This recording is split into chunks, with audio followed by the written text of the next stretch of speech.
Hi dear friends, welcome to Angel for English Grammar Learning Portal. આજના આ મોડલ્સના વિડીયોમાં યુનિટમાં આપણે શીખ્યા છીએ કે CAN કેનના કયા કયા ઉપયોગો થાય છે, એના એક્ઝામ્પલ્સ અને વાક્ય રચનાઓ. CAN એનો ઉચ્ચાર થાય છે કેન ખરેખર તો. હવે એનો ઉપયોગ કેનનો ઉપયોગ શક્તિ, આવડત, ક્ષમતા,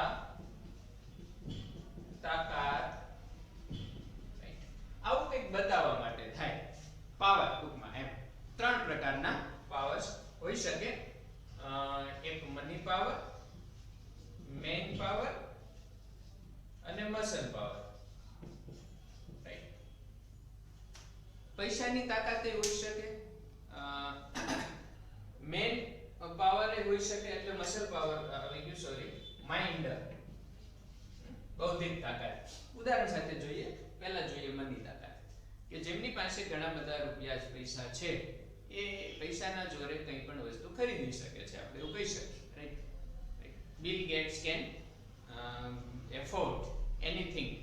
બિલ ગેટ્સ કોઈ પણ વસ્તુ ને એફોર્ડ કરી શકે છે કારણ he has lot of money. Mukesh Ambani can buy helicopters or chartered planes whenever he wants. Mukesh Ambani ને જ્યારે બી જોઈએ ત્યારે ચાર્ટર પ્લેન કે હેલિકોપ્ટર ખરીદી શકે છે.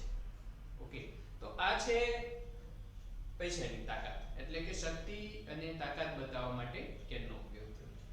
મેન પાવર જે કે મસલ પાવર, રાઈટ. કોઈ વ્યક્તિ અતિશય શક્તિશાળી છે, તાકાતવાન છે, અને એક છે દુબળી પાતળી, તો વજન ઉપાડવાની વાત છે તો કોઈ જે શક્તિશાળી તાકાતવાન છે એ સ્વાભાવિક રીતે ઉપાડી શકે છે.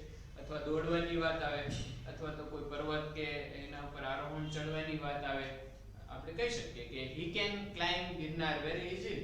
તે ગિરનાર ખૂબ સરળતાથી ચડી શકે છે એમ. બીજું માઇન્ડ પાવર. પૈસાની તાકાત એક બાજુ છે, શારીરિક કે મેન પાવર પણ એક બાજુ છે, પરંતુ મનની શક્તિ. ઉદાહરણ તરીકે આપણે સ્ટીફન હોકિન્સને લઈ શકીએ એમ. Stephen Hawkins can solve any query related to the sky. આકાશ રિલેટેડ કોઈ પણ જે ભૌતિક વિજ્ઞાન સંબંધિત કોઈ પણ પ્રશ્ન છે એનો ઉકેલ સ્ટીફન હોકિન્સ છે એ આપી શકે છે. અહીંયા એમની મનની માનસિક તાકાતની વાત છે. બધાનું એક ઉદાહરણ જોઈ લઈએ. પહેલા money power. He has lots of money or rupees. He can buy anything. એ કોઈ પણ વસ્તુ ખરીદી શકે છે. એક શક્તિશાળી. He is very powerful.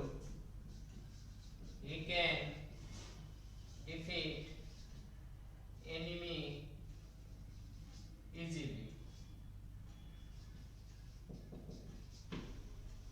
તે ખૂબ જ શક્તિશાળી છે, તે દુશ્મનને આરામથી હરાવી શકે છે કે હરાવી શકશે. ત્રીજું, he is very brilliant. He can solve any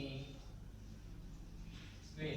તે કોઈ પણ પ્રશ્ન ઉકેલી શકે છે. તો અહીંયા can buy, can defeat, can solve, right. વિવિધ પ્રકારની શક્તિ અને આવડતની વાત થઈ. પરંતુ હા, અને વર્તમાન અને ભવિષ્ય બંનેમાં હોઈ શકે, right. I am learning English now, right. I can speak English in future. હું અત્યારે અંગ્રેજી શીખી રહ્યો છું કે શીખું છું. ભવિષ્યમાં હું અંગ્રેજીમાં બોલી શકે છે. અને એવું પણ કહી શકે કે I have learned English already. Now I can very easily speak in it. હું અંગ્રેજી ઓલરેડી શીખી જ ગયો છું અને ખૂબ સરળતાથી હું બોલી શકું છું. તો એ વર્તમાનમાં પણ હશે. પછી આ જ વસ્તુ જો નકારમાં હોય તો શક્તિ, આવડત, ક્ષમતા, તાકાત વગેરે વગેરે એ અશક્તિ, અક્ષમતા, બરાબર છે, એમાં ઉપયોગ થશે. નકાર હોય તો, right. he doesn't know anything. તે કંઈ જાણતો નથી. he can't give answer. તે જવાબ આપી શકશે નહીં, right. he has nothing. he can't buy anything. તેની પાસે કંઈ નથી, મતલબ કોઈ પણ રૂપિયા પૈસા નથી, તે કંઈ ખરીદી શકે તેમ નથી. he is alone, he can't do anything. તે એકલો છે, તે કંઈ કરી શકે તેમ નથી.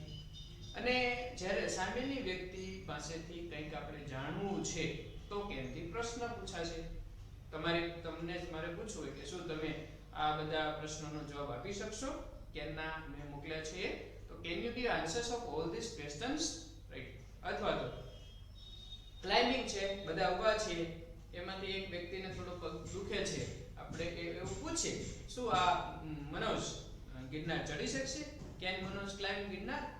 તો સામેની વ્યક્તિની આવડત જાણવા માટે થઈને કેનથી પ્રશ્ન પૂછાય છે. તો મિત્રો આ છે મોડલ્સ કેનનો ઉપયોગ. કેન માત્ર અને માત્ર વર્તમાન અને ભવિષ્ય બેમાં જ વપરાશે. ભવિષ્યમાં પાછું શેલ બી જ નહીં આવે. કેનનો પોતાનો જ અર્થ શકે છે, શકશે, શકું છું, શકશું, શકીએ છીએ, શકશું, રાઈટ? આવી રીતે બંનેના અર્થમાં, બંનેના ઉપયોગમાં કેન વપરાય છે. ઓકે, બીજા વિડિયોઝની અંદર could, can, could, may, might, should, would, ought to, must વગેરેની ચર્ચા કરી છે. જોતા રહેજો. કોઈ પ્રશ્ન હોય તો આપ વોટ્સએપમાં આ નંબર ઉપર પૂછી શકો છો. We will give you surely answers. Okay, thank you. Have